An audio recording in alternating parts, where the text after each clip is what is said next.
कस्तूरी तिलकं ललाटपटले वक्षस्थले कौस्तुभं नासाग्रे वरमौक्तिकं करतले वेणुकरे कङ्कणं सर्वाङ्गेण हरिचन्दनं सुललितं कण्ठे च मुक्तावली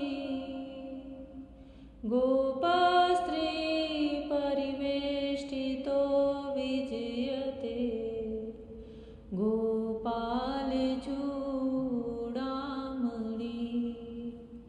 गोपालचूडामणि।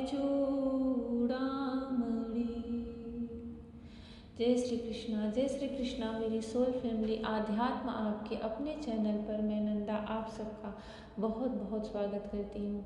श्रीमद् भागवत महापुराण का गूढ़ प्रसंग चल रहा है। नारद जी का रहस्यमय शब्दों को, उनके गूढ़ अर्थों को प्रचेता लोग जो 10,000 हर्यश्य जो कि 10,000 की संख्या में थे, उनके रहस्य का जो गूढ़ शब्दों को वह हर्यश्यों से कहे थे, उनके शब्दों का वह अर्थ निकाल रहे हैं।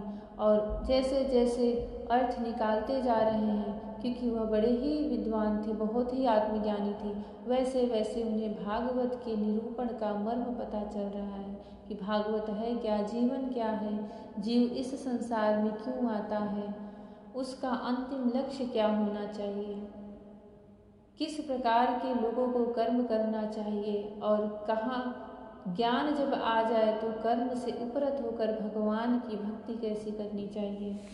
भगवान नारद उनका मार्गदर्शन करने के लिए आए थे, क्योंकि उन्होंने देखा कि इनके हृदय में भागवत धर्म का भाव उदय हो चुका है, भक्ति आ गई है, फिर भी पिता की आज्ञा से बंधे होने के कारण वह कठोर और उग्र तपस्या ही करते रहे संतान उत्पत्ति के लिए और प्रजा की उत्पत्ति के लिए।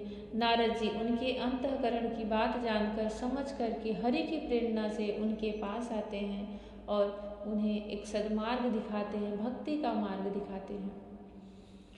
कुछ शब्दों में नारद जी उन्हें ऐसी बात कह देते हैं, वह ज्ञानी थे तो उनका निरूपण कर रहे हैं अपने आत्मज्ञान से, उन शब्दों के अर्थ निकाल रहे हैं।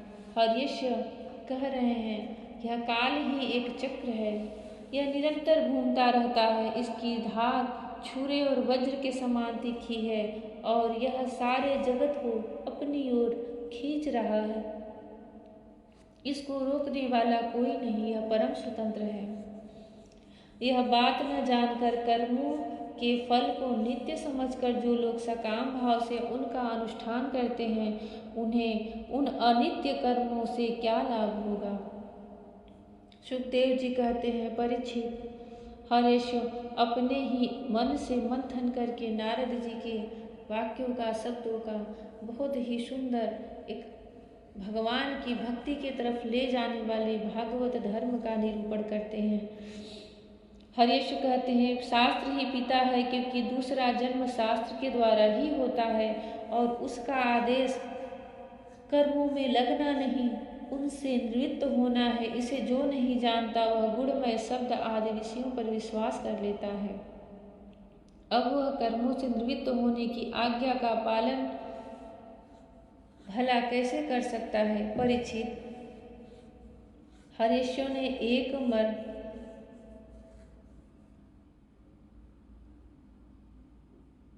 अब वह कर्मों से निवृत्त होने की आज्ञा का पालन भला कैसे कर सकता है। परीक्षित, हर्यश्व ने एक मत से यही निश्चय किया और नारद जी की परिक्रमा करके वे उस मोक्ष पथ के पथिक बन गए, जिस पर चलकर फिर लौटना नहीं पड़ता।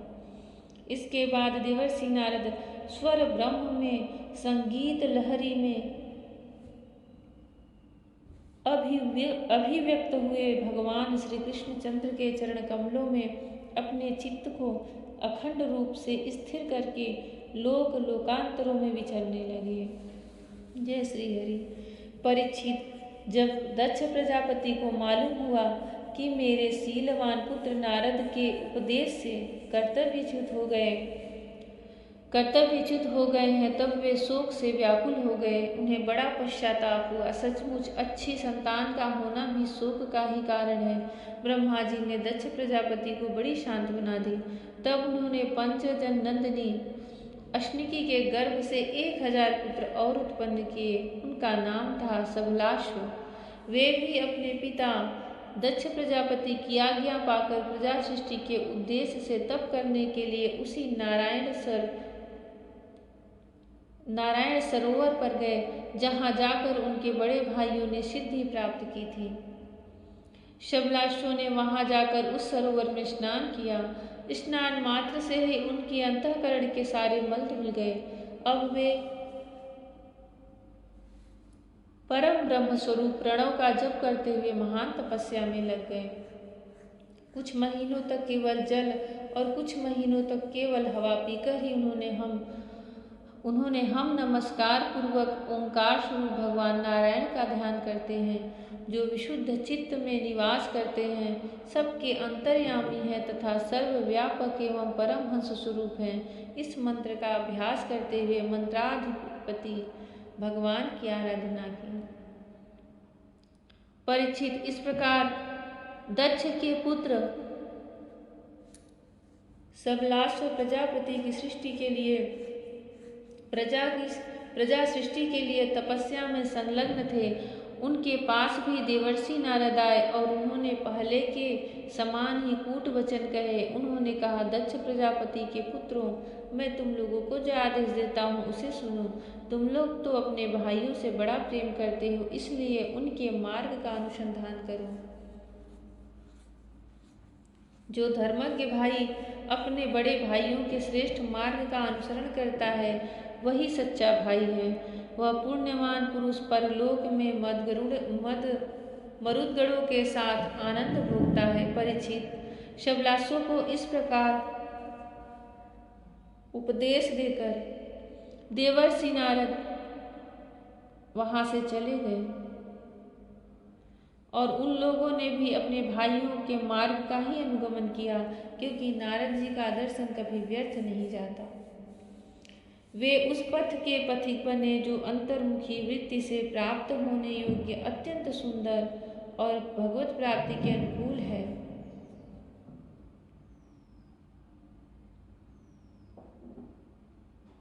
जो अंतर्मुखी व्यक्तित्व के होते हैं, उनको भगवान के प्रति अति शीघ्र आकर्षण और लगाव होता है और भगवत प्राप्ति के लिए वह स्वभाव भी अनुकूल होता है।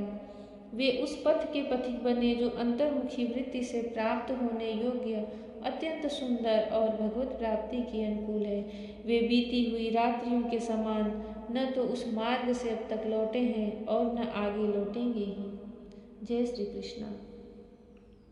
दक्ष प्रजापति ने देखा कि आजकल बहुत से अपशकुन हो रहे हैं। उनके चित्त में पुत्रों के अनिष्ट की आशंका हो आई।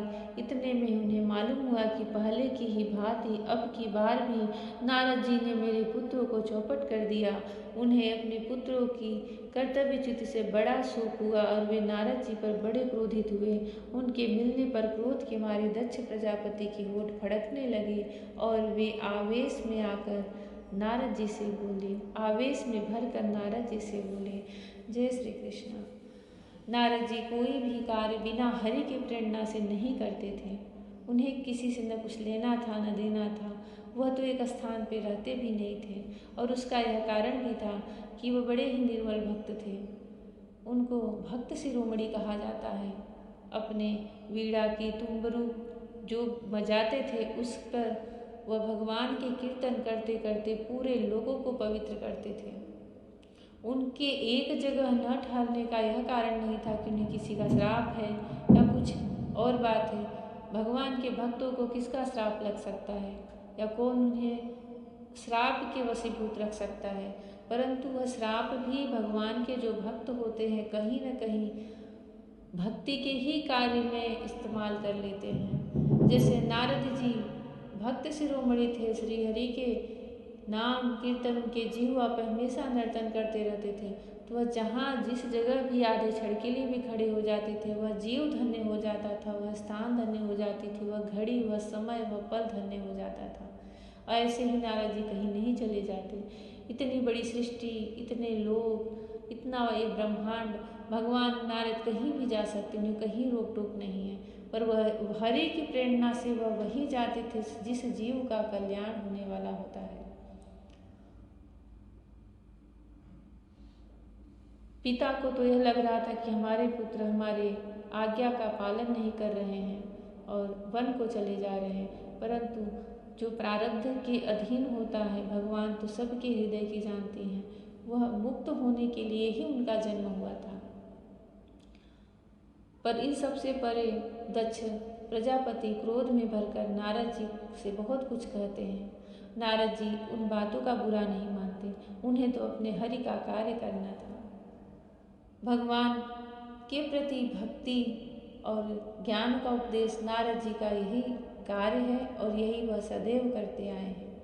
उसके पीछे उन्हें कोई कुछ कहे, कुछ भी सुनाए, उस चीज़ से उन्हें बिल्कुल भी किसी बात का कोई मलाल नहीं रहता।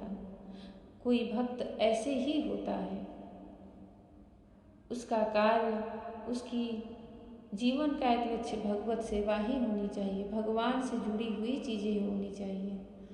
भगवान श्री कृष्ण राधा रानी सबको भक्तिमय प्रेम, ज्ञानमय बुद्धि प्रदान करें। जय श्री कृष्ण। राधे राधे। जय श्री कृष्ण। हरि ओम।